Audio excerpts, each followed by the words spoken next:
नमस्कार, स्वागत है आपका सरोकार में। मैं हूं अमृता राय। इस बार सरोकार में बात भ्रष्टाचार से लड़ाई के 46 साल पुराने वादे की, जो लोकपाल पास होने के साथ पूरा हुआ।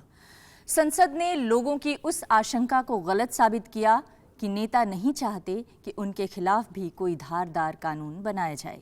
ये अन्ना आंदोलन और आम जन दबाव का ही नतीजा है कि देश में आज एक ऐसा कानून पास हो सका है। इस कानून के तहत लोकपाल को प्रधानमंत्री तक की जांच का अधिकार है।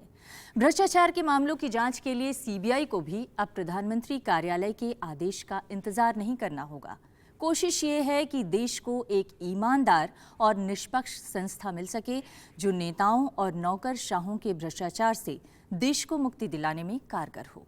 लेकिन इसके साथ ही दो तरह के सवाल उठने लगे हैं। एक तो ये कि कहीं ये सिल्वर बुलेट ना साबित हो जाए, और दूसरी ये कि कहीं देश में लोकतंत्र की बजाय लोकपाल तंत्र न स्थापित हो जाए। कुछ लोग ये भी सवाल कर रहे हैं कि अगर सारे अधिकार लोकपाल को दे भी दिए जाएं, तो क्या भ्रष्टाचार से लड़ाई में ये तंत्र काफी साबित होगा? आज बहस इसी मुद्दे पर।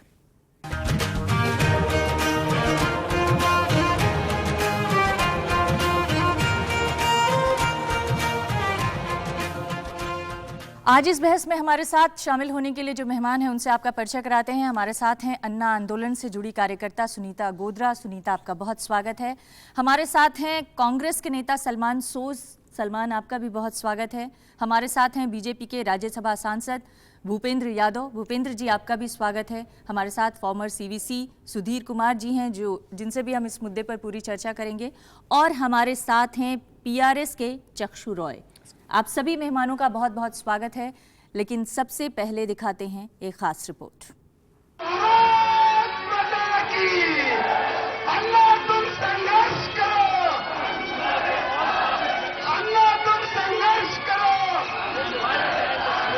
मैं आज खड़े होकर इस संसद के फर्श पर यह कहना चाहती हूँ, यदि व्यक्ति के नाते कोई एक व्यक्ति इस लोकपाल के श्रेय का अधिकारी है, तो वो बूढ़ा व्यक्ति है जो बार बार अनशन करके इस देश की आत्मा को झकझोरता है और आज भी भूखा रहकर हम सबको झकझोर रहा है।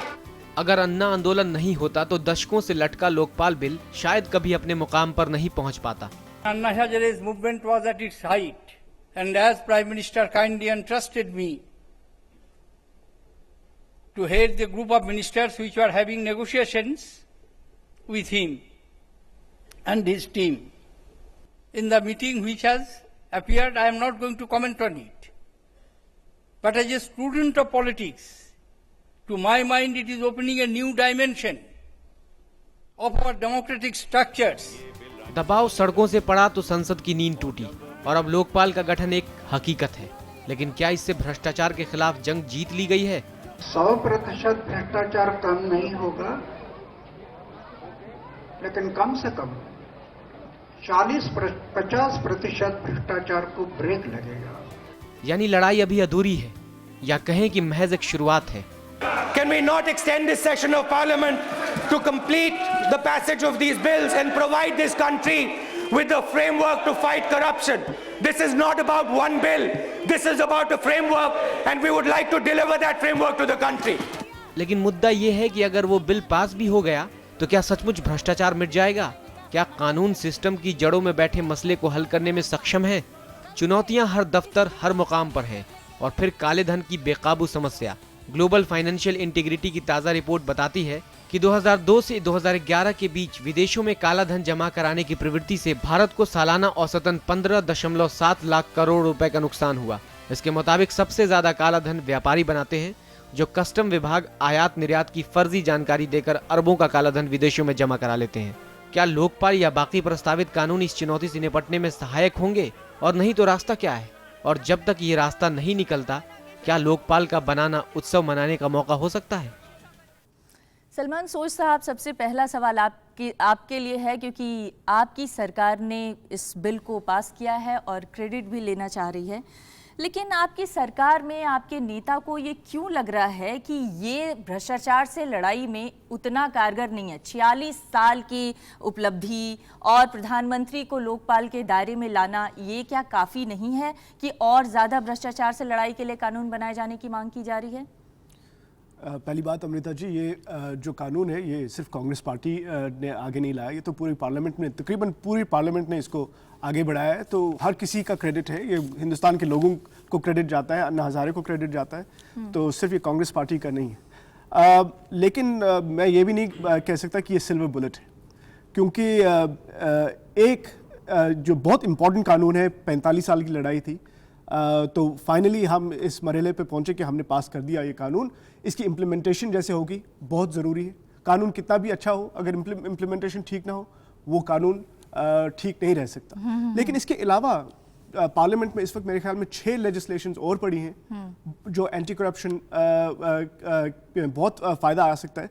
लेकिन हमने जो शुरुआत राइट टू इंफॉर्मेशन एक्ट से की थी 2005 में, अब जो लोकपाल बिल पास हुआ है उसके बाद हमारे पास जुडिशल अकाउंटेबिलिटी, आपके पास पब्लिक प्रोक्योरमेंट बहुत इंपॉर्टेंट है। पब्लिक प्रोक्योरमेंट में करप्शन कितनी हो सकती है वो बहुत ज़रूरी है। फॉरेन ब्राइबरी, उसके खिलाफ भी हमें लड़ना है। विसल ब्लोअर्स प्रोटेक्शन, सो काफ़ी लेजिस्लेशन पड़ी है। इसका मतलब आप ये मान रहे हैं और आपकी पार्टी ये मान रही है कि लोकपाल बिल भले ही पास हो गया है, बहुत जरूरी है, लेकिन भ्रष्टाचार से लड़ाई के लिए ये सिर्फ एक पहल है, ये पूरी तरह से कारगर होगा, इसको लेके अभी संदेह है। मैं भूपेंद्र जी आपके पास आना चाहती हूँ। आपके नेता ने पार्लियामेंट में बयान देते हुए ये कहा कि would request the government to rethink the rights provided to Lokpal. इसका मतलब जो लोकपाल को अधिकार दिए गए हैं उस पर रीथिंक करने की बात अगर आपकी पार्टी सोच रही है, तो इसका मतलब कहीं ये आशंका तो नहीं कि लोकपाल को ज़्यादा अधिकार दे दिए गए हैं? नहीं, ऐसा था कि जिस समय लोकपाल का बिल बना था उस समय एक विषय आया था कि जो सीबीआई की स्वायत्ता है उसको लेकर के किस प्रकार से विषय किया जाए। और जब ये विषय सेलेक्ट कमेटी के सामने आया तब भी ये विषय आया कि जो सीबीआई का अफसर इसकी जो इंक्वायरी कर रहा है उसका ट्रांसफ़र और पोस्टिंग अगर होता है ड्यूरिंग द इन्वेस्टिगेशन, तो उसके लिए उसकी अथॉरिटी लोकपाल होनी चाहिए, सरकार नहीं होनी चाहिए। दूसरी बात, जब आप लोकपाल को जांच करने का अधिकार देते हैं तो जांच में कई बार आपको विदेशी खाते की जांच करनी होगी, तो उसके फंड की अगर गवर्नमेंट सैंक्शन नहीं देगी तो वो जांच कैसे रह जाएगी। तो उसको कंसोलिडेट फंड में से एक इंडिपेंडेंट फंड दिया जाए। तो इस सीबीआई की स्वायत्ता के संदर्भ में सरकार को इन विषयों पे पुनर्विचार करना था, ताकि हम देश में किस प्रकार से एक सक्षम और मजबूत लोकपाल लाएं जो ट्रांसपेरेंट और अकाउंटेबल गवर्नमेंट के लिए उत्तरदायी बन सके। उस संदर्भ में सारा विषय कहा गया है। सुधीर जी, भ्रष्टाचार से लड़ाई में सीवीसी को एक टूल के तौर पर लाया गया था और ये माना गया था कि सीवीसी आ जाएगा तो देश में भ्रष्टाचार को रोकने में और ख़ास तौर से नौकरशाहों के भ्रष्टाचार को रोकने में बड़ा कारगर साबित होगा। लेकिन आपका एक्सपीरियंस क्या कहता है? जो ईमानदारी और जो पारदर्शिता की उम्मीद आज लोकपाल से की जा रही है, कहीं उसका हश्र सीवीसी की तरह तो नहीं होगा? 2-4 चीज़ें जो हैं वो बहुत बेसिक समझने की आवश्यकता है। आपने 46 साल की बात करी, विजिलेंस कमीशन के 50 साल फरवरी 2014 में पूरे होंगे। इस दरमियान में ये एंटी करप्शन का इशू जो है किस किस तरह से बढ़ता गया डिफरेंट स्टेजेस पे, केसेस हुए, रूलिंग्स आई, उसके बाद सीवीसी एक्ट बना। हाफ हार्टेड अटेम्प्ट्स थे। हाफ हार्टेड अटेम्प्ट्स की वजह से हमेशा जब फ्यूचर में आप ये तो सोचते रहे कि भाई ऐसा हो जाएगा, पैरानोया जो था, मतलब एप्रीहेंशंस बहुत थे, लेकिन ये समझने की चिंता कि भाई आप ऐसा कोई आर्किटेक्चर क्रिएट करें जिससे कि इफ़ेक्टिव हो। अब आपने सीवीसी की बात करी, तो सीवीसी एक्ट जो है 2003 में आया। फौरन ही ये नज़र में आया कि ये वीक है। एक्चुअली क्या है कि सीवीसी, मेरा अपना पर्सनल व्यू ये हमेशा से रहा है जब से अन्ना का लोकपाल का ये एजिटेशन शुरू हुआ, कि सीवीसी को ही कोर में रखते हुए उसको एनलार्ज करके, आफ्टर ऑल वही इक्विवेलेंट स्टेटस है, लेकिन कॉन्सेप्ट्स जो थे, जो एक ऐसी बॉडी जो कि सवाल पूछ सके, जिसका ज्यूरिसडिक्शन ऐसा हो जो कि सारे लेवल्स को कवर कर सके, जो प्रोसिक्यूशन, इन्वेस्टिगेशन और प्रोसिक्यूशन को डायरेक्टली सुपरवाइज कर सके। ये सारी वीकनेसेस जो हैं और इनएडिक्वेसीज सीवीसी एक्ट में रह गई थी। जी। उनको जिस तरह से अमेंड करके मॉडिफाई करके ये करने का प्रयत्न जो होता वो छूट गया। नहीं छूटा नहीं, हाँ। एक्चुअली प्रयत्न हो रहा था, प्रपोजल्स थे, यही जो एक्चुअली नहीं, जो लेकिन बहुत क्या से लोकपाल के आने से वो प्रपोजल्स मध्य नहीं, पड़ अब गए? वो कन्वर्ट हो गया लोकपाल में। जी, इसी को अगर एनलार्ज करके आप 3 मेंबर बॉडी को एनलार्ज करके वो उसी इंफ्रास्ट्रक्चर को यूज करते हुए आप उसको 8 मेंबर बॉडी बना देते, तो आज जो ये बहुत से कुछ और मतलब अपार्ट फ्रॉम दिस ये फैक्ट, आपका सजेशन बेहतरीन हो सकता था, लेकिन अगर देश में इतना बड़ा आंदोलन न खड़ा होता जिसमें सिर्फ और सिर्फ लोकपाल की मांग होती, नहीं, उसी को आप कन्वर्ट कर सकते थे, उसको उसका नाम बदल सकते थे। हाँ, लेकिन तब शायद उसका ये इफेक्ट, शायद जो पॉलिटिकल इफेक्ट की बात होती है वो शायद न रहती। मैं एक चीज जानना चाहूंगी चक्षु, आप लोग क्योंकि लेजिस्लेटिव चीजों को बहुत गौर से पढ़ते, एनालाइज करते हैं, जो अभी सुधीर कुमार जी ने कहा कि अगर सीवीसी को ही बड़ा कर दिया जाता और सीवीसी के ही अधिकार और ज़्यादा बढ़ा दिए जाते तो वो लोकपाल की तरह काम कर सकता था, लेकिन जिस हिचकिचाहट के साथ सीवीसी को लाया गया वो हिचकिचाहट आज भी भ्रष्टाचार से लड़ाई के खिलाफ उस संस्था में बनी हुई है। क्या लोकपाल उससे आगे जाएगा? जिस तरह से हमारे देश में आरटीआई आया और इसके बाद उसकी आरटीआई की सफलता के कई मुकाम हमने देखे, क्या ये जो आज बिल आ रहा है लोकपाल का उस आरटीआई के बराबर जा पाएगा या सीवीसी जैसी संस्था बन के रह जाएगा? देखिए, सुधीर जी ने और मेरे साथ में सोच जी खड़े हैं, उन दोनों ने एक बातें बहुत अच्छी कही, और उन दोनों चीज़ों का अगर निष्कर्ष निकाला जाए तो एक ये कहा जा सकता है कि आप इस देश में कानून कितने बना लीजिए, ठीक है, जब तक वो कानून ठीक से ऑन द ग्राउंड इम्प्लीमेंट नहीं होंगे तो चाहे सशक्त कानून हो चाहे वीक कानून हो वो नहीं चल पाएगा। सीवीसी 2003 में बना था, मेरे ख्याल से कुछ 10 और कानून हैं जो कि करप्शन को रोकने के लिए हमारे देश में बने हुए हैं। पिछले 60 सालों से देश चल ही रहा है और करप्शन नहीं रुका है। तो एक जो बात वो देखनी है वो ये है कि करप्शन एक कोई छोटा सा मुद्दा नहीं है और एक सिंगल अप्रोच इसके लिए काम नहीं करती। तो वहाँ पे फिर मल्टीपल अप्रोचेस की बात आई, तो सरकार ने ये सोचा कि भाई एक मल्टी प्रॉन्ग्ड अप्रोच लिया जाए, प्रोक्योरमेंट को थोड़ा सा क्लीन किया जाए, अगर कोई विसिल ब्लो करता है तो उसको कैसे बचाया जाए, जुडिशरी को कैसे साफ किया जाए, सीबीआई को कैसे एम्पावर किया जाए। तो काफ़ी इसमें अलग अलग चीज़ें थी। हमने एक कानून पास कर दिया है और वो कानून जो सेलेक्ट कमेटी की राज्यसभा की रिपोर्ट थी उसमें जितनी चीज़ें कही गई थी, भूपेंद्र यादव जी भी कह रहे थे, वो सारी चीज़ें ऑलमोस्ट मान ली गई हैं, ठीक है। अब देखना ये है कि जो नीयत थी संसद की वो ऑन द ग्राउंड ट्रांसलेट कितनी होती है। तो आप ये कह रहे हैं कि 60 साल में कई सारे ऐसे कानून बनाए गए, लेकिन उसका हश्र क्या हुआ? लोकपाल कानून के पास करने के साथ ही भारतीय लोकतंत्र ये माना जा रहा है कि एक नए मुकाम पर पहुंच गया है, और थॉमस जेफरसन ने कहा था कि सतत जागरूकता ही स्वतंत्रता की गारंटी है और जन चेतना से ही प्रशासन में स्वच्छता और पारदर्शिता का लक्ष्य हासिल किया जा सकता है। एक मुकाम पूरा हुआ है सुनीता जी, लेकिन ये जन चेतना को बनाए रखना कितना मुश्किल है और आप लोग आगे की लड़ाई कैसे लड़ेंगी? जो बात ये कह रहे हैं कि 60 साल में बहुत सारे कानून बने, अभी हो सकता है और 6-7 कानून आ जाएं, लेकिन जो जन चेतना और भागीदारी है एक सरकार को चलाए रखने के लिए और उसमें एक जान फूंकने के लिए, वो कैसे बनी रहेगी? देखिए, अगर हम इस अन्ना आंदोलन की बात करें जिसकी कि ये एक जीत है कि लोकपाल बिल जो 46 ईयर से ठंडे बस्ते में पड़ा था वो बाहर निकल के आया और पास भी हो गया। दूसरा इसमें यह हुआ कि लोगों में जो जागृति आई है कि हम अपनी आवाज़ उठा सकते हैं जब भी कुछ भी गलत हो रहा हो। आप देखेंगे अन्ना आंदोलन के बाद में, आप चाहे 16 दिसंबर का केस लीजिए, उसमें यूथ खुद निकल के आया, उनका कोई लीडर नहीं था। तो यानी कि अब जनता में इतनी जागृति तो आ गई है कि अगर सरकार में कुछ गलत हो रहा है, अगर एडमिनिस्ट्रेशन में कुछ गलत हो रहा है, जुडिशरी में कुछ गलत हो रहा है, कहीं भी समाज में कुछ गलत हो रहा है, तो हम आगे आके उसके खिलाफ आवाज़ उठा सकते हैं और कुछ हद तक उस पर असर डाल सकते हैं। तो जनता एम्पावर्ड हुई है इस आंदोलन के बाद।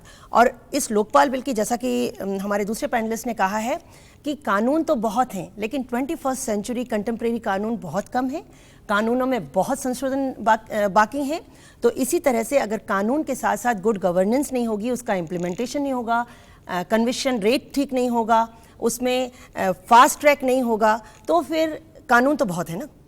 जब तक हम सारी जितने इंस्टीट्यूशन जो बिल्कुल रेसिंग टू द बॉटम होते जा रहे हैं और वो उनकी वीकनेस होती जा रही है सारे इंस्टीट्यूशन में, उनको जब तक स्ट्रेंथन नहीं करेंगे। अब आपने मुझसे पूछा जनता आगे कैसे करेगी, तो जनता इतनी जागृत हो चुकी है कि अगर हम ये कहें कि कानून परिस्थिति बदलता है लेकिन मनस्थिति सोच से बदलती है, और अगर हम सब अब ये सोच के आगे बढ़ें कि हमें भी अपनी सोच बदलनी होगी और उसके लिए जन जागृति का काम करें, तो ये जितने कानून हैं उसमें अगर गवर्नेंस ठीक नहीं हो रही है, उनका इम्प्लीमेंटेशन ठीक नहीं हो रहा है और जनता सामने आ जाए तो बहुत बदलाव आएगा। शायद ये पहली बार इतिहास में इस तरह का कानून बना है जिसमें इतनी बड़ी जन भागीदारी सामने आई है और लोकपाल बिल पास हो पाया है। इसी लोकपाल बिल से जनता में तो जागृति आई, एक ऐसी नई पार्टी भी खड़ी हो गई जिसने पूरा सिस्टम, पॉलिटिकल सिस्टम के डायनामिक्स ही चेंज कर दिया। हाँ, लेकिन उस नई पार्टी के बारे में हम बात करेंगे और उस नई पार्टी को दरअसल इस कानून में ज्यादा भरोसा नहीं है। उसके भरोसा न करने की वजह क्या है उस पर हम बात करेंगे, लेकिन एक ब्रेक के लिए रुकते हैं।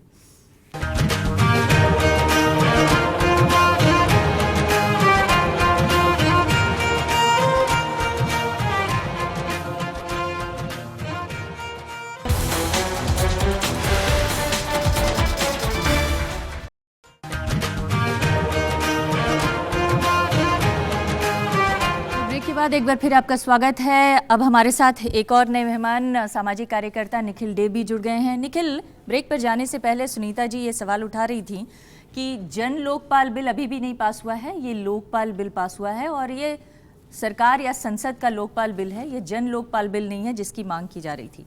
लेकिन कुछ आंकड़े मैं देख रही थी इंडिया करप्शन स्टडी के, जिसमें बिहार में करप्शन रेट जो है 66%, छत्तीसगढ़ में 66%, कर्नाटका में 27%, उत्तर प्रदेश में 49%, वेस्ट बंगाल में 33%, और कुछ आंकड़े और भी देख रही थी, जैसे बिहार झारखंड में पीडीएस का जो लीकेज रेट है वो 85 to 95% है। कर्नाटका में तो 2010 की लोकायुक्त रिपोर्ट ये बताती है कि 54.4 करोड़ रुपए महीने का, हर महीने का वो पैसा खर्चा हो गया जो फैमिली एग्जिस्ट ही नहीं करती थी पीडीएस में। और ऐसे तमाम आंकड़े हैं, गिनना मुश्किल है।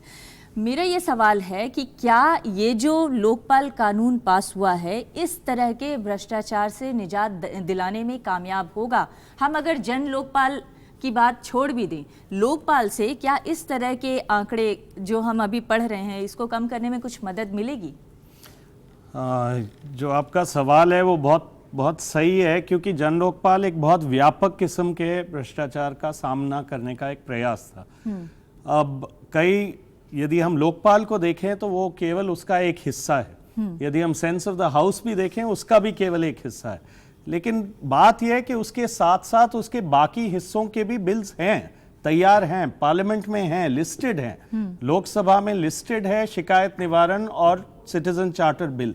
उसको पास करना चाहिए, सारे दलों ने कहा है, पक्ष विपक्ष, लेफ्ट राइट, सब ने कहा है कि इसको तुरंत पास करना चाहिए। और वही है जो पीडीएस की समस्या, रोजगार गारंटी की समस्या, सड़क बिजली पानी की समस्या का हल करेगा। लोकपाल तो बड़े भ्रष्टाचार के लिए एक रास्ता है, उसमें हम बहस कर सकते हैं कि कितना किया नहीं किया, सीबीआई को कितना मुक्त किया नहीं किया, लेकिन आम लोगों की सरोकार तो इस तरह के भ्रष्टाचार से जुड़े हुए हैं। आम लोगों का लोकपाल तो शिकायत निवारण और ग्रीवेंस रिड्रेस, विसल ब्लो और ये सिटीजन चार्टर बिल है। और इसके साथ साथ जो भी शिकायत करता है, चाहे वो नीचे के छोटे लेवल, छोटा स्तर का भ्रष्टाचार या ऊंचे स्तर का, उसके सुरक्षा के लिए वो विसल ब्लोअर प्रोटेक्शन बिल भी अत्यंत जरूरी है। वो भी राज्यसभा में लिस्टेड है। आज की तारीख में अभी हमें यूपी के घटना मिली, एक दिन पहले महाराष्ट्र में एक व्यक्ति मारे गए। आज कोई उपाय ही नहीं है लोगों के पास, तो वो ग्रीवेंस रिड्रेस बिल जब सब लोगों ने कहा है, विसल ब्लोअर प्रोटेक्शन बिल सब लोगों ने कहा है, और भी जो ये है पब्लिक प्रोक्योरमेंट वगैरह, इन सब को मेरे हिसाब से अब जब तक सब नहीं पास हो तब तक हमें नहीं मानना चाहिए कि आम लोगों के पास ये रास्ते भी खुलेंगे। हालांकि आम लोगों का सरोकार इस तरह की चीजों से ज्यादा है, लेकिन आम लोगों को दिखता यह है कि जो ऊपर में बैठे हुए लोग हैं, जब वो भ्रष्टाचार कर रहे हैं तो नीचे के लीकेज को कैसे रोका जा सकता है। और शायद इसीलिए लोकपाल कानून को ले आना पहली प्राथमिकता रही होगी सरकार की, और ले आई। लेकिन अब सवाल यह है कि लोकपाल कानून क्या लागू हो पाएगा, कितनी जल्दी लागू हो पाएगा, और क्या वो उसी तरह से लोग उसमें एक्टिवली पार्टिसिपेट कर पाएंगे जिस तरह से आरटीआई कानून में पास कर लेकिन पाएंगे? ये आरटीआई, ये सवाल इसीलिए महत्वपूर्ण है कि ये बाकी चीजों को हम छोड़ नहीं सकते हैं और है मौका। अभी भी पार्लियामेंट चलिए, आप ये कह रहे हैं कि तो वो तब आरटीआई पार्ट 2 होगा। वो जो जैसे आम व्यक्ति ने काम में लिया, शिकायत निवारण में वो कह सकता है मेरा बिजली नहीं मिला मुझे दो, मेरा पानी नहीं मिला दो, मुझे सड़क नहीं मिला दो। तो आज हमारा ध्यान दिलाना चाहिए, ये नहीं कि लोकपाल वो कर सकता है, नहीं कर सकता है। ध्यान जाना चाहिए कि अभी ये बाकी चीजें हो सकती है और करो, सबके ऊपर जोर होना चाहिए। तो इसीलिए शायद आम आदमी पार्टी को कहना पड़ रहा है कि इससे तो चूहा भी जेल में नहीं जाएगा। नहीं, मेरे ख्याल में आम आदमी पार्टी की जो अन्ना से कुछ लड़ाई है वो अलग चीज़ है, वो उनकी अपनी सियासत है। लेकिन जो निखिल साहब भी कह रहे हैं, जो मैंने पहले कहा कि कुछ पीसेस है लेजिस्लेशन के जो अभी पार्लियामेंट में हैं, कुछ तो लोकसभा से पास भी हो चुके हैं, उनको हम अगर पास करें उसके बाद एक कॉम्प्रहेंसिव फ्रेमवर्क बनेगा, उसके बाद उसको इम्प्लीमेंट करना है। और दूसरी बात है, जो आपने लोकपाल बिल पास किया उसका जो नेक्स्ट लेवल है वो है स्टेट लेवल पे लोक आयुक्त। वो भी हर जगह जब तक अपॉइंट हो जाए, पूरी तरह से सिस्टम बने। देखिए ना, अल्टीमेटली अगर आप देखेंगे जो लोग घर पे बैठे हमारे नौजवान बैठे, इन पे कहाँ पर असर पड़ता है? वो सेंट्रल गवर्नमेंट का नहीं, जहाँ पर उनकी अपनी लोकेलिटी है, जहाँ पर उनके अपने स्टेट्स हैं, वहाँ पर पड़ता है। वहाँ पर भी बहुत स्ट्रेंथन करना है। ये देखिए, यहाँ तो हमारी ऑडियंस बड़े यंग लोग हैं, मैं इनसे उम्र में काफ़ी बड़ा हूँ, लेकिन मुझे याद है खुद जब मैं DPS RQ में पढ़ता था, करप्शन सेंट्रल गवर्नमेंट लेवल में भी तूफान की बहुत बातें करते थे। लेकिन आजकल आप अपने प्राइम मिनिस्टर को देखेंगे, सफ़ेद दामन इंसान, कोई नहीं कह सकता ये करप्ट है, कोई नहीं कह सकता, नोबडी। ऐसा होना, देयर इज प्रोग्रेस। अगर आप 2001 में देखिए ना, data is important, facts are important. मुझे लगता है कि काफ़ी मायूस हमेशा नहीं रहना चाहिए। 2001 में 80% countries in transparency international rankings वो इंडिया से लेस करप्ट थी, 80%। आज about 50%। That means India has relative to other countries improved. चाहे कितना भी आप स्कैम्स वगैरह देखें, मुश्किल ये है। हाँ, नहीं, सुनिए बात, let me finish my point. मैं ये कहना चाहता हूँ, पॉइंट तो फिनिश कर। मैं ये कहना चाहता हूँ, देखिए मैं जम्मू कश्मीर से वाबस्ता हूँ, मेरे ख्याल में जम्मू कश्मीर जितना करप्ट कोई स्टेट नहीं। मुझे पता है corruption is a tax on poor people on this country. लेकिन हमें ये नहीं भूलना चाहिए कि वी हैव टू लुक कि हमारी प्रोग्रेस भी, हमें ये नहीं, we should not be hopeless. नहीं, लेकिन तब से लेके 2001 से लेके 2013-14 तक जनता काफी जागरूक हो चुकी है। एग्जैक्टली। अब नहीं बुद्धू बनाया जा सकता। नहीं, एग्जैक्टली, मैं मानता हूं बिल्कुल। ये नहीं बुद्धू बनाया जा सकता आप जनता को कि हमारा प्रधानमंत्री तो बिल्कुल पाक साफ है। देखिए, अगर आप ऊपर बैठे हैं, सबसे ऊपर, और आप अपने नीचे अगर करप्शन होने दे रहे हैं तो आप भी उतने ही भागीदार हैं, ऐसा गांधी जी ने भी कहा था। बिल्कुल, मैं मानता हूं आपकी बात। इसलिए जो ऊपर गवर्न कर रहे हैं, जब तक वो ठीक से गवर्न नहीं करेंगे तो नीचे का हम सिस्टम ठीक नहीं कर सकते। वो तो मैंने पहले ही कह दिया कि सोच तो बदलनी पड़ेगी। नहीं, दोनों साइड से करना है, हमें दोनों साइड से नहीं, पहले ऊपर से होना है। पहले ऊपर से मान लीजिए, ऊपर के लिए तो लोकपाल बिल आ गया। लोकपाल कानून के लागू होने से अगर वो ऊपर वाला लेयर का भ्रष्टाचार खत्म हो जाए तो ये जो सब है, भ्रष्टाचार निरोधक संशोधन कानून, सिटीजन चार्टर कानून और ये विसिल ब्लोअर कानून, ये सब न भी लाया जाए तो काम चल जाएगा? भूपेंद्र जी, आप लोग सहयोग करेंगे अगर स्पेशल सेशन बुला के पार्लियामेंट में इस बिल को भी जल्दी सरकार पास कराना चाहे तो? देखिए, हमारे मित्र कह रहे थे, मैं विषय को राजनीतिक नहीं करना चाहता हूँ, पर इनके तो जाने का समय आ गया है। ये करेंगे कब? 9.5 साल तो इन्होंने शासन चला लिया, कभी कुछ किया नहीं। किन्होंने? कांग्रेस। आपने कौन सी पार्लियामेंट? दूसरी बात, मेरी पूरी बात तो सुन लो, आप पूरी बात सुनो ना। देखो, मैं तो आपके बोला नहीं निखिल जी, आप राजनीतिक बात ना करते हुए भी राजनीतिक उन्होंने राजनीतिक करी है, इसलिए मैं भैया आप सुनिए ना, मैं आपको भी जानता हूँ, मैं तो मेरे उन भाई का जवाब दे रहा था, तो उनके तो जाने का समय आ रहा है। दूसरी बात, मुझे एक बात बताइए, आप पब्लिक ग्रीवेंस बिल ले आए, आप विसल ब्लोअर बिल ले आए, आप ग्रीवेंस रिड्रेस बिल ले आए, लेकिन अगर आपके देश के कानून मंत्री सुप्रीम कोर्ट में जो हलफनामा जा रहा हो उसको मैनिपुलेट कर रहे हो और सुप्रीम कोर्ट की पकड़ के कारण उन्हें इस्तीफा देना पड़ रहा हो, तो आप कौन से कानून का शासन चला रहे थे? लेकिन अब तो सीबीआई पर कानून मंत्री का उस तरह से अधिकार नहीं रहा ना, लोकपाल आने के बाद। आप बैठ के प्रधानमंत्री को क्लीन चिट दे रहे हैं यहाँ पे। मैं राजनीति, देखिए अमृता जी, ईमानदारी की बात है, मैंने किसी के क्लीन चिट के लिए नहीं खड़ा हुआ, लेकिन जब प्रधानमंत्री के क्लीन चिट की बात थी और कोयले के घोटाले में सुप्रीम कोर्ट के कारण आपके कानून मंत्री को इस्तीफा देना पड़ा, आप फाइल मैनिपुलेट कर रहे थे। इसलिए इस देश में 53 साल में 63 साल कांग्रेस ने राज चलाया। हमने केवल एक आर्टिकल बाबा साहब अंबेडकर ने दिया था 21, सम्मानपूर्वक जीवन जीने का अधिकार, live to life with the dignity. Live to life with the dignity में लोगों ने ये नहीं कहा आप कानून लाओ, आप शासन दो, आप अपनी अकाउंटेबिलिटी फिक्स करो, आप उससे भागते रहे। और इसलिए सारे कानून बनने के बाद जब तक इस तरह के ईमानदार लोग नहीं आएंगे, जिन्होंने 53 साल राज किया, वो नहीं, उससे भिन्न लोग नहीं आएंगे, तब तक इन कानूनों का महत्व नहीं बनेगा। नहीं, लेकिन में कोई दिक्कत तो नहीं है। मैं उनकी बात का जवाब दे रहा हूँ। वो जो कह रहे हैं ना कि आशा की किरण नहीं छोड़नी चाहिए, जी मेरा भी ये कहना है आशा की किरण नहीं छोड़नी चाहिए, लेकिन आप इस तरीके से मैनिपुलेशन करेंगे। असल में सवाल मैंने कुछ और पूछा था, लेकिन आपने जवाब उसका राजनीतिक दिया, अराजनीतिक होते हुए भी पूरी तरह से राजनीतिक जवाब दिया आपने।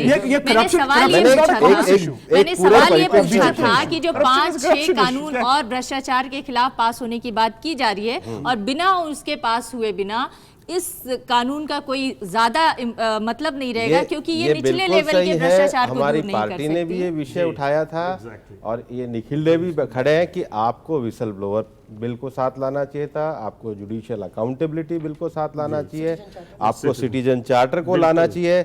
हमारे दल ने इसका समर्थन किया, पर फिर राजनीतिक बात हो जाएगी, इनकी लाने की मंशा ही नहीं थी। आप जब पार्लियामेंट में काम करने देंगे, आप ये स्पष्ट नहीं कर रहे हैं कि आगे आप लोग की योजना क्या होगी। जी आज ले लें, अपना मन बता रहे हैं ना, भी ले लें, जिम्मेदारी नहीं की है। जी सुधीर जी, 2-3 चीजें जो हैं वो बहुत, अब इतने सारे बिल्स की बात तो होती है, लेकिन बिल्स का कंटेंट क्या है, उसके इम्प्लीकेशंस क्या हैं, ये भी तो एक्सप्लेन करने की आवश्यकता है ना। जैसे आपने लोकपाल को तो थ्रेडबेयर डिस्कस कर लिया, लेकिन सिटीजन्स चार्टर की, विसल ब्लोअर्स प्रोटेक्शन की, इसका क्या इम्प्लीकेशंस क्या है, ग्रीवांस रिड्रेसल की जी, और खास तौर से सिटीजन चार्टर की, क्योंकि जो समाजवादी पार्टी सवाल उठा रही है कि कहीं अफसरशाही ऐसा ना हो कि काम ही करना बंद कर दे, तो अगर अफसरशाही पे लगाम लगानी है तो सिटीजन चार्टर बिल तो लाना जरूरी है। चार्टर है क्या, है क्या सिटीजन चार्टर? भाई, what is the expectation of the citizen and what is expected of the विषय, जो आपका जो ब्यूरोक्रेसी है या जो गवर्नमेंट जो एग्जीक्यूशन है एट द फील्ड लेवल, उनसे क्या एक्सपेक्टेशन है। लेकिन फिर सवाल से सेवा मिलता है, सवाल ये होगा जो मैकेनिज्म है वो कैसे एफिशिएंट हो। नहीं, वो है, और उस बिल में वो बुरा बिल नहीं है, नहीं बुरा नहीं है, उसके ऊपर भी खूब लोगों ने जो आप उसको एक्चुअली वो अकाउंटेबिलिटी फिक्स करने का प्रोसीजर है, एग्जैक्टली, लेकिन अधिकारियों पर फिर इशू ये आता है कि जो जिसकी अकाउंटेबिलिटी फिक्स हुई उसके ऊपर एक्शन कहां से हुआ, वो वही में है, उसी में है, उसमें एक पब्लिक ग्रीवेंस रिड्रेस ऑफिसर है, वो अकाउंटेबल होगा, जो इस सिस्टम में कटिंग एज लेवल। आज साहब ग्राम सेवक से लेके ऊपर तक, ग्राम सेवक के ऊपर के सारे लोग, पटवारी से ऊपर के सारे लोग सब सुपरवाइजर्स हैं, लेकिन मुक्त है। ये एक बिल कम से कम उनके ऊपर एक जिम्मेदारी डालता है कि आप अपना सुपरविजन कर रहे हैं और आपके ऊपर पेनल्टी लगेगा, जैसे पीआईओ के ऊपर आरटीआई में लगना चाहिए। तो हम बांधे तो सही, पहले एनजीओ इस मानसिकता से निकल आए कि हमें लिटिगेशन फ्री सोसाइटी बनानी है, लिटिगेंट सोसाइटी नहीं बनानी है साहब। लेकिन हमने आरटीआई को काम में लिया ना जनता ने, वैसे मना क्या कर रहे हैं, लेंगे हम उसको मना क्या कर रहे हैं, पर हम आपकी मानसिकता के लिए बता रहे हैं। आपने आरटीआई से क्या किया कि आपने आरटीआई से एक्सपोज किया जी, और अब अकाउंटेबल चाहिए, इन एक्शन, अब अकाउंटेबिलिटी जी, तो वही अकाउंटेबिलिटी, जब अकाउंटेबल हुआ तो उसको कैसे आपने, उसका जो डेरिलिक्शन था, जो डिफॉल्ट था, उसको तो आपने एस्टैब्लिश कर दिया जी, और इससे स्पेसिफिक एस्टैब्लिशमेंट होता है उसके मिसकॉन्डक्ट का। लेकिन फिर इशू आता है कि अब इफेक्टिव एक्शन कहां से हो, वो इन्हीं सब कानूनों में है। सब ट्राई तो करें, हम चालू तो करें। मैं आपको ये नहीं कह रहे कि उससे दुनिया कोई कानून से नहीं बदलेगी। I am going, I am trying to, after raising this question I am only trying to explain कि उसमें जो आपके इन कानूनों में जो एक्शन है, उस एक्शन की इफेक्टिवनेस स्टेट लेवल पर लोकायुक्त की इफेक्टिवनेस से गवर्न होगी और सेंट्रल लेवल पर लोकपाल और सीवीसी की इफेक्टिवनेस से गवर्न होगी। Accountability, that is how you see, so all this. मैं एक विषय, अमृता जी, एक इंपॉर्टेंट विषय, मैं एक इंपॉर्टेंट विषय कहना चाह रहा हूं। अकाउंटेबिलिटी केवल लॉ ड्रिवन नहीं होती है, सही है, अकाउंटेबिलिटी मॉरल कॉन्शियसनेस भी होती है। लेकिन आज हम अगर लॉ की वेस्ट बात बंगाल करें। ह्यूमन राइट कमीशन का चेयरमैन कोई जज आज अपने पद पे अगर उसके खिलाफ कंप्लेंट है तो उसकी मॉरल कॉन्शियस ये कहनी चाहिए कि मैं पहले इस्तीफा दूं। जी, मैं इसी सवाल पे आना चाह रही थी कि आखिर हमारे देश में कितने कानून बनाए जाएंगे ताकि पारदर्शिता सुनिश्चित किया जा सके। हमें कानून से ऊपर उठकर समाज में क्या बदलाव करने हैं और कैसे लोगों के अंदर जागरूकता लानी है, इस पर भी बात करनी चाहिए। एक ब्रेक के लिए रुकते हैं, ब्रेक के बाद लौटेंगे तो इस पर चर्चा करेंगे।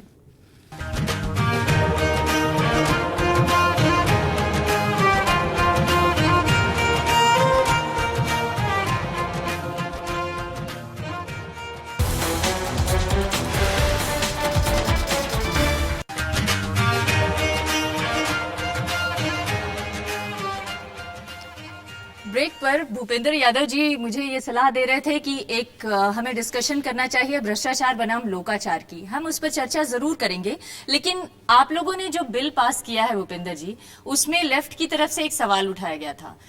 वो था डिमांड के बारे में तो आप लोगों ने कंट्रोल करने के लिए एक कानून लाए, लेकिन जो सप्लाई करने वाले लोग हैं उनके बारे में आप लोग कुछ सोच नहीं रहे हैं। तो ये जो सप्लाई साइड है, इसको रोकने के लिए जो तमाम तरह के कानूनों की बात हो रही है, उसको कैसे रोका जाए। और दूसरा, जो लोकाचार की भी आप बात कर रहे हैं, उस लोकाचार को बनाने की भी जिम्मेदारी किसकी है? क्योंकि समाज जो है आप जैसे नेताओं की तरफ देखता है ना, कि आप लोग देश को एक नई दिशा दिखाएंगे, समाज को एक नई दिशा देंगे, नई सोच देंगे। वो सोच कहाँ आ रही है?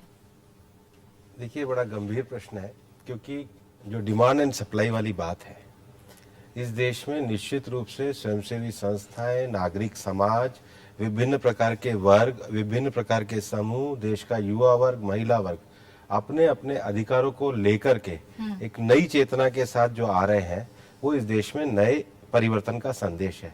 सभी लोग राजनीति नहीं कर सकते और सभी राजनीतिक दल जो बना करके कार्य नहीं कर सकते, लेकिन जो जहां जिस क्षेत्र में खड़ा हुआ है, उसमें मैंने आपको इस कार्यक्रम में पहले भी कहा कि अपने नैतिक मानदंडों पे भी हम खड़े हैं, इसकी भूमिका बनानी आवश्यक है।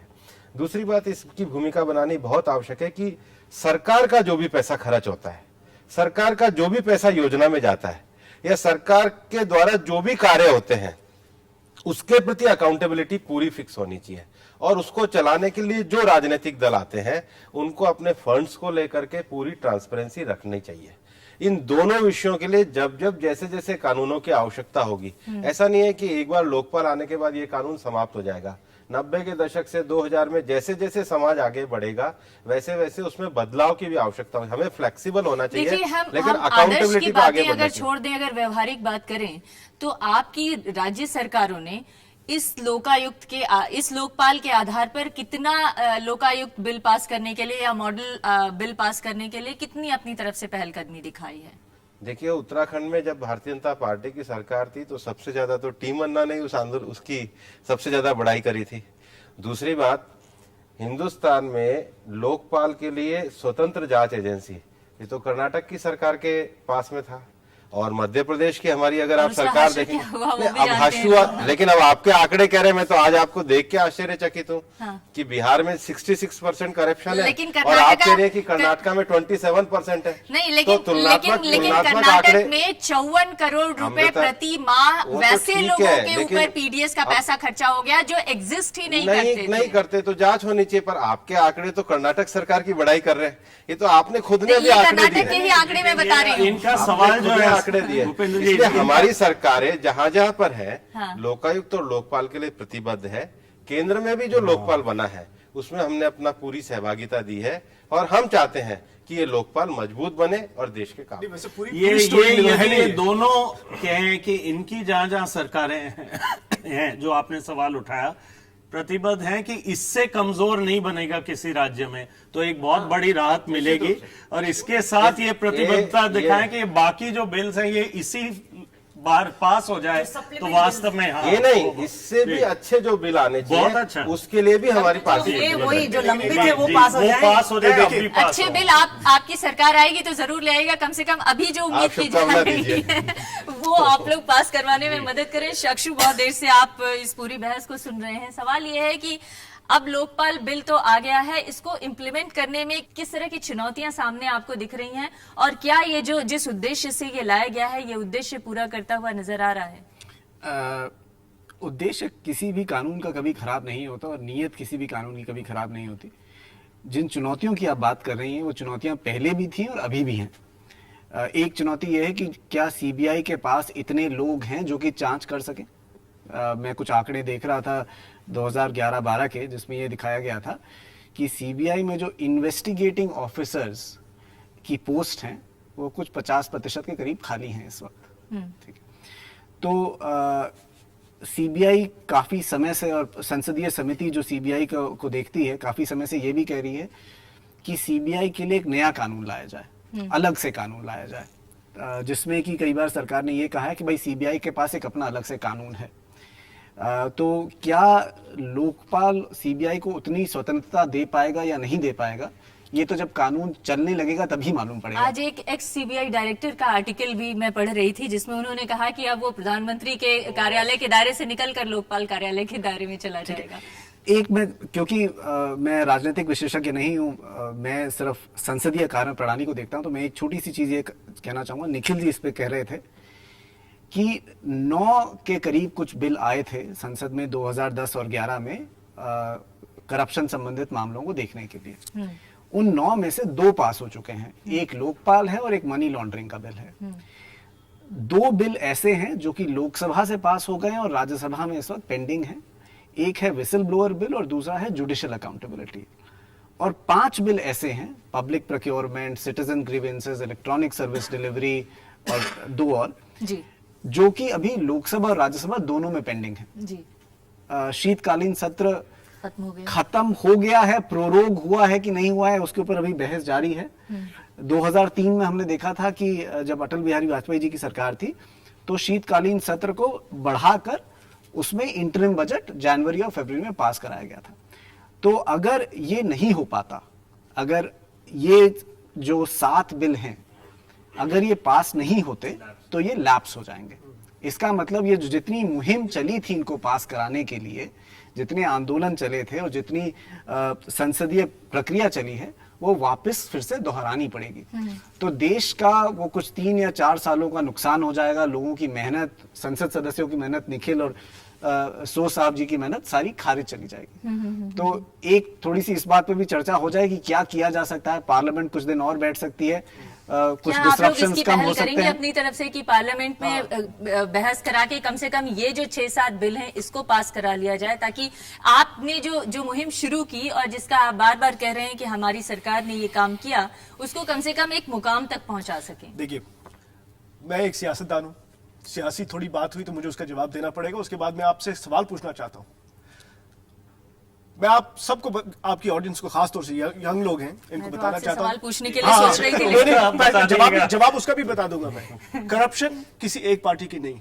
अगर करप्शन एक पार्टी की होती तो आपके पास भूपेंद्र जी के जो प्राइम मिनिस्टर कैंडिडेट है मोदी साहब, उनकी कैबिनेट में कन्विक्टेड एमएलए नहीं होते अगर सिर्फ एक पार्टी में होती। करप्शन इज हर किसी जगह, bad apples are everywhere. I can tell you, मैं कांग्रेस पार्टी का आदमी हूं, 100% क्लीन, 100% क्लीन। मुझे यकीन है आप भी होंगे। लेकिन करप्शन एक, अभी मुझे बात तो करने दीजिए। मैं ये कहना चाहता हूं कि corruption is everywhere, we should fight it, सबको मिलकर, जैसे हमने लोकपाल बिल को आगे बढ़ाया। फिर मैं आपसे पूछता हूं, जब लोकपाल बिल का डिस्कशन था, राहुल गांधी ने फ्लोर पे कहा, madam speaker, let's try to extend the session, ताकि हम बाकियों पे डिस्कशन शुरू करें। लेकिन मैं आपसे पूछता हूं, इन्होंने अखबारों में देखा होगा, हमारे यहाँ की ऑडियंस ने भी, घर पे बैठे जो लोग हैं, कितना पार्लियामेंट्री डिस्ट्रप्शन हुआ। आप चक्षु से पूछिए कि पार्लियामेंट कितना फंक्शन किया इस लोकसभा ने, इस राज्यसभा ने। ये इनसे ये भी पूछिए कि आपको क्या याद है 1999 to 2004 जब एनडीए थी, आपको कोई हिस्टोरिक पीस ऑफ लेजिस्लेशन याद है? और उसी यूपीए को देखिए, क्या हिस्टोरिक लेजिस्लेशन है? Right to information, right to education, मनरेगा, लोकपाल, नहीं Lokpal, right to food security, इतनी लेजिस्लेशन, लेकिन इसके बावजूद कि इतनी डिस्ट्रप्शन हुई पार्लियामेंट में। नहीं, लेकिन सोच साहब मैं एक बात कहना चाहती हूँ। देखिए, आप लोगों ने बहुत अच्छे बिल पास किए, लेकिन जनता के बीच भरोसा बनाए रखना भी बहुत जरूरी है, और वो भरोसा शायद कहीं दरका है, क्योंकि क्या होता और है, इसी जितनी वजह बड़ी- से, और उसका नतीजा आपने अभी हाल में 4 राज्यों के चुनाव में देखे हैं, झेले हैं। तो इसलिए आप चाहे जितने भी अच्छे बिल ले आए, लेकिन जो आप ये कह रहे थे भूपेंद्र यादव जी कि सिर्फ भ्रष्टाचार नहीं, लोकाचार भी जरूरी है, और लोकाचार जितनी के बड़ी अलावा ये जितनी जरूरी बड़ी है। स्कीम्स, जितने बड़े स्कैम होंगे तो वो फिर फायदेमंद नहीं टीवी पे बहुत ही अच्छी डिबेट रहती है। मैं सोच भाई को अपने एक ही बात स्पष्ट करना चाहता हूं कि अब संसद ने कानून पास कर दिया है कि कोई भी कन्विक्टेड आदमी केवल मंत्रिमंडल का सदस्य तो क्या संसद और विधायिका का भी सदस्य नहीं रह सकता है। और इसलिए जो सबसे पहले गए वो आप ही के यूपीए के समर्थक लालू यादव और आप ही के सांसद गए। अगर हमारे होते तो चले जाते, इसलिए एक बार तथ्यात्मक रूप से देख लेना। बहुत है, वो छूट भी गई, ये भी चले जाते तो लॉ है, आप करो ना, आप कर्नाटक आप बताओ ना कौन है, और वो वापस पार्टी में आ रहे इसलिए तथ्यात्मक रूप से ही गलत है। अब तो कोई रह ही नहीं सकता। हैं। वो तो नहीं, ऐसे आरोप तो आपकी पार्टी के खिलाफ भी लगाए जा सकते हैं। भूपेंद्र आरोप जी, नहीं सवाल है, it is a law. Delhi में लालू जी कितने गए ना, कैंडिडेट थे उनकी आपके? संसद सदस्यता गई, वो एक अपने जो वरिष्ठ सांसद थे बुजुर्ग उत्तर प्रदेश के गए ना, कांग्रेस के रशीद कन्विक्टेड रशीद साहब गए। तो अगर हमारे होते तो जाते ना, चीफ मिनिस्टर तो गए आपने। कौन है? अगर अगर हम होते तो करप्शन चले की बात जाते। करते वापस आ गए। हैं, और ये जो बड़े कैसे लेवल आ का सकते हैं? करप्शन आ होता गए है, आए वापस कर्नाटक में बीजेपी में हाँ, आपने उठाया, इसलिए उसी मैं पर कह रहा हूं, वापस आए। देखिए, तथ्यात्मक और रूप मेरे से ख्याल गलत में बात मत बोलिए। ये हम कांग्रेस Factually गलत मत बीजेपी से बोलिए। नहीं पूछे, हम पार्लियामेंट से पूछे। जब पार्लियामेंट का एक कंसेंसस है, जब कानून पेंडिंग है, जब वो लैप्स हो सकते हैं, जब इन पर कंट्रोवर्सी नहीं है, 9.5 जब साल क्या सारे दलों ने उनका समर्थन दिया है, क्या हम जनता उन सब से उम्मीद कर सकते हैं जी। कि वो एक कदम आके लेके इस सब को पास करें? जो यूनिटी ये लोकपाल एक बिल को संसद पास के ऊपर कराने एक में सवाल है। देखने को मिली है संसद के अंदर, क्या वो एकता दूसरे कानूनों को पास कराने में देखने को मिलेगी, या आप लोग को सड़क पे फिर से उतरना पड़ेगा? महिला नहीं, बिल को देखिए क्या होता है, हमेशा जब सरकार में बहुत ज्यादा अत्याचार हो जाता है ना, चाहे वो करप्शन का हो, चाहे वो इल गवर्नेंस का हो, तब जनता सड़कों पे आ जाती है, और ये आपने हमेशा देखा है। अब प्रॉब्लम यह है कि करप्शन सिर्फ कानून से तो बदलेगा नहीं, उसके लिए गुड गवर्नेंस भी चाहिए। अब जो लंबित हैं और जैसा ये कह रहे हैं कि वो लैप्स हो जाएंगे, तो ये गलती किसकी होगी? ये गलती सरकार की होगी, गवर्नमेंट ऑफ द डे की होगी कि उन्होंने क्यों नहीं कोशिश की एक्स्ट्रा टाइम होगी एक सरकार लेकिन पार्लियामेंट में कौन इनिशिएटिव कौन लेगा? यहाँ पर क्यों जी अन्ना जी अनशन पे बैठ गए, तो अब सब कह रहे हैं हमने कर दिया, हमने कर दिया। आपका है नेतृत्व, हमारा बाहर वाले जाके सड़कों पे बैठ जाएंगे, तभी काम करेगी क्या आप पार्लियामेंट? इनसे पूछिए कि कितना टाइम वेस्ट हुआ है पार्लियामेंट का। इस नहीं, बात हम इस मसले पे बहस नहीं कर रहे हैं आज की पार्लियामेंट कितनी देर चला, कितनी देर नहीं चला, और कौन सा और कितना डिस्ट्रप्शन हुआ। मैं आज इस पर बहस कर रही हूं कि जो हुआ उसके परिणाम क्या हो सकते हैं, और उसके लिए जनता आगे कैसे उसका इस्तेमाल कर सकती है। एक ब्रेक के लिए रुकते हैं। ब्रेक के बाद जो यहाँ पर युवा बैठे हैं उनके सवाल जवाब आपसे होंगे, और आप लोग उनका सीधा जवाब दीजिएगा। ब्रेक।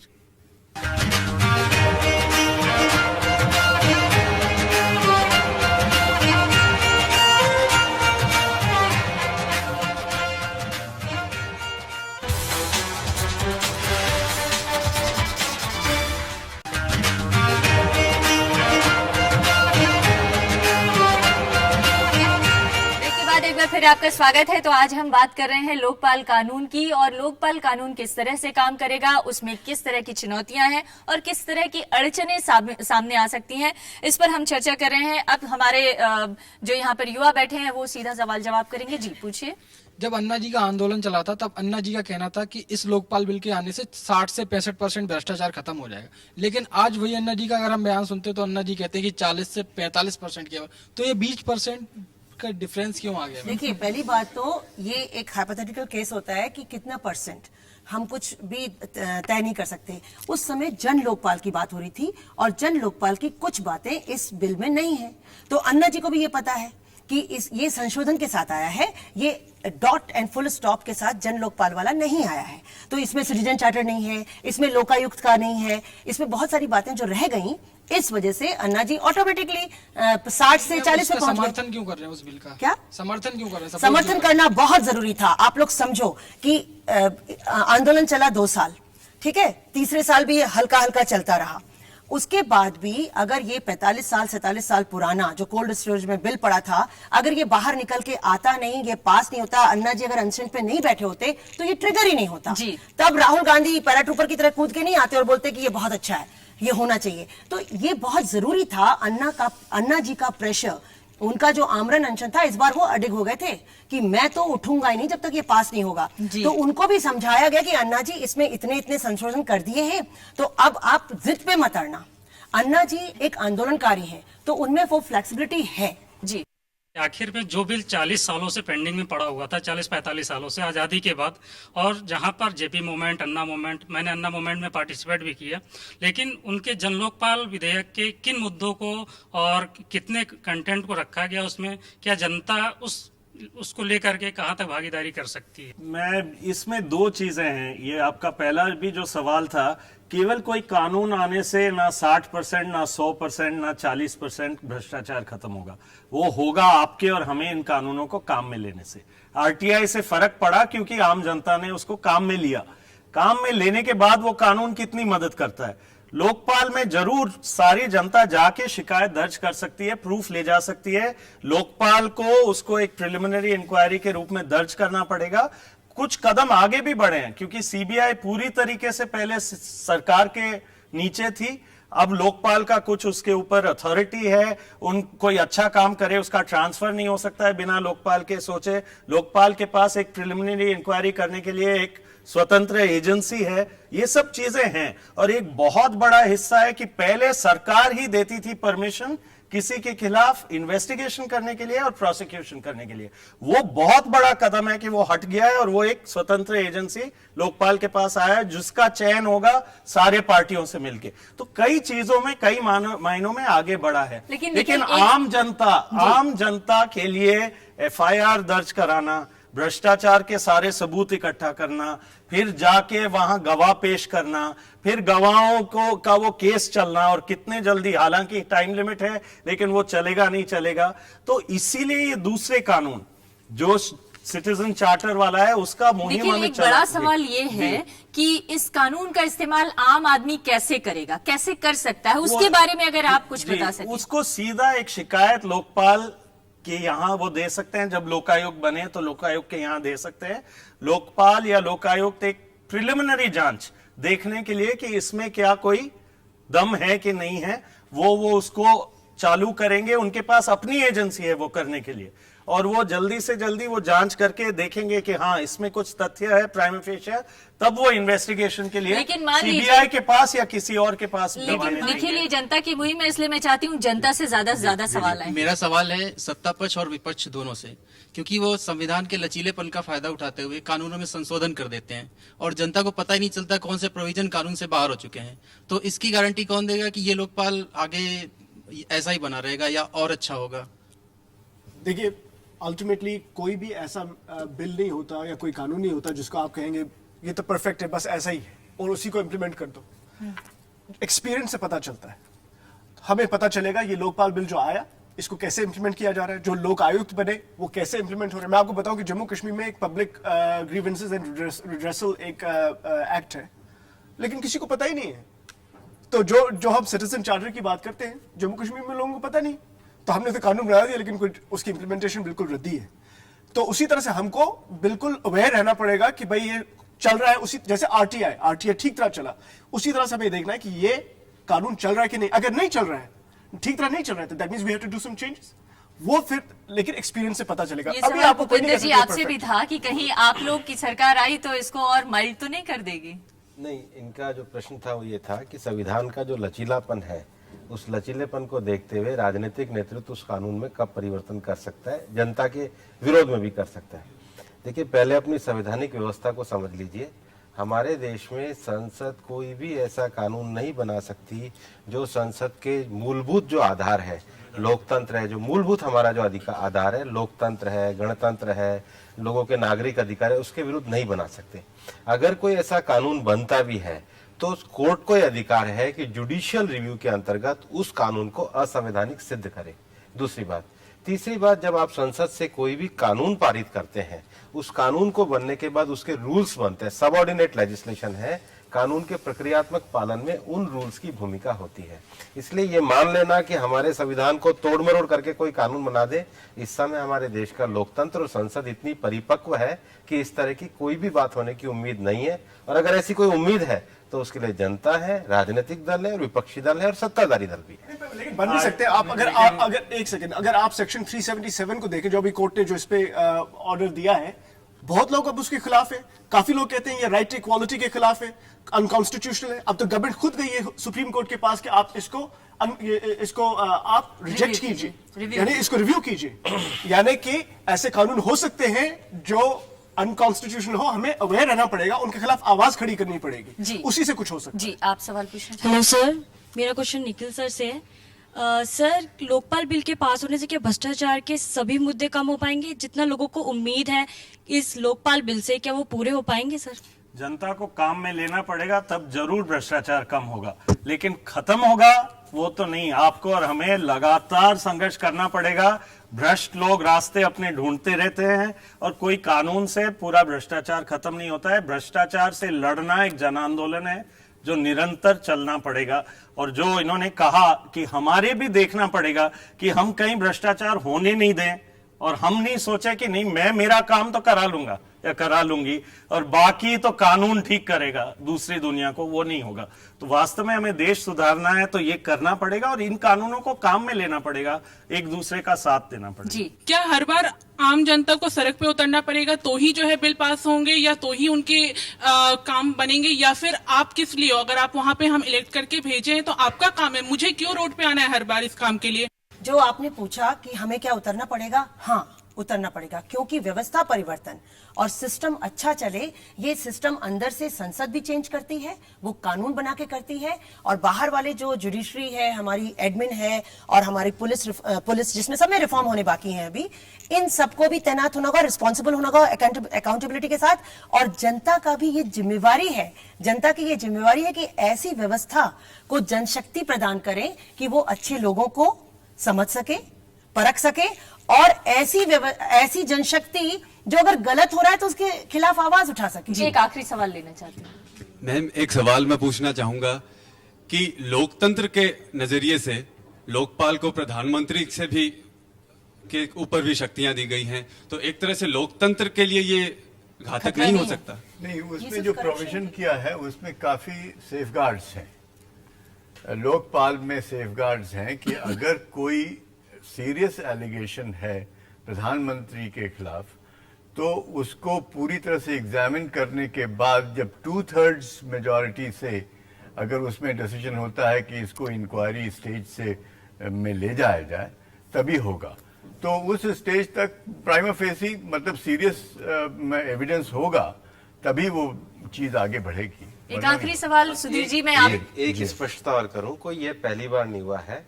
इससे पहले भी जो प्रिवेंशन ऑफ करप्शन एक्ट था उसमें प्रधानमंत्री पद वैसे ही उसके दायरे के अंतर्गत था। वो तो खैर मतलब कोई कानून हो गया।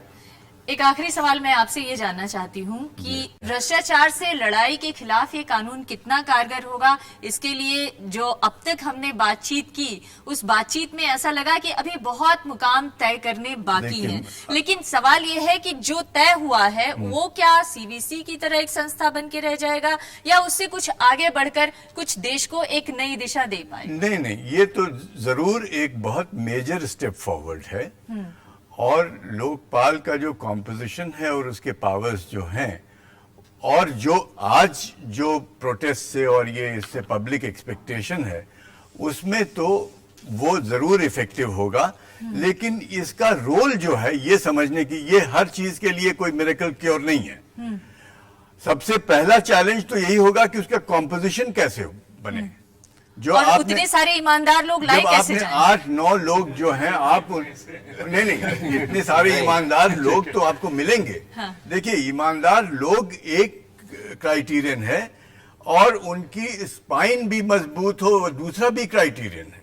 वहां पर बैठकर, क्योंकि आज का जो एनवायरनमेंट है उसमें हर कोई, और स्पेशली जो क्रुक्स हैं वो तो अपना तो इन्फ्लुएंसेस यूज करेंगे ही। तो एक ability to withstand pressures is something that's a major challenge. जी,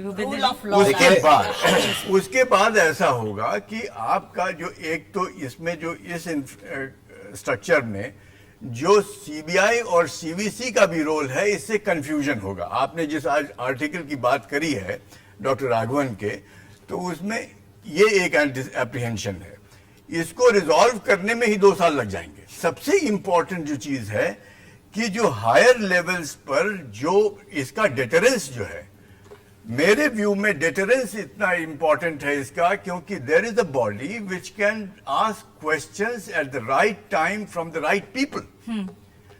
क्योंकि बहुत सी ऐसी चीजें हैं जो हो रही हैं लेकिन आपको दिख रहा है कि गलत है जी, उस पर चूंकि जवाब आपको नहीं मिलता है या जवाब अवॉइड किया जाता है, इस वजह से चीजें आउट ऑफ कंट्रोल हो जाती जी। तो मैं तो सिर्फ इतना ही मैं कहूंगी, अंतिम कह रहा हूँ, आपके कार्यक्रम का नाम सरोकार है और देश के जीवन के भी भिन्न भिन्न क्षेत्रों के भिन्न भिन्न सरोकार जी। है और सभी सरोकार के जो ताले हैं उसकी एक चाबी नहीं है, कई चाबियां हमें बनानी पड़ेंगी।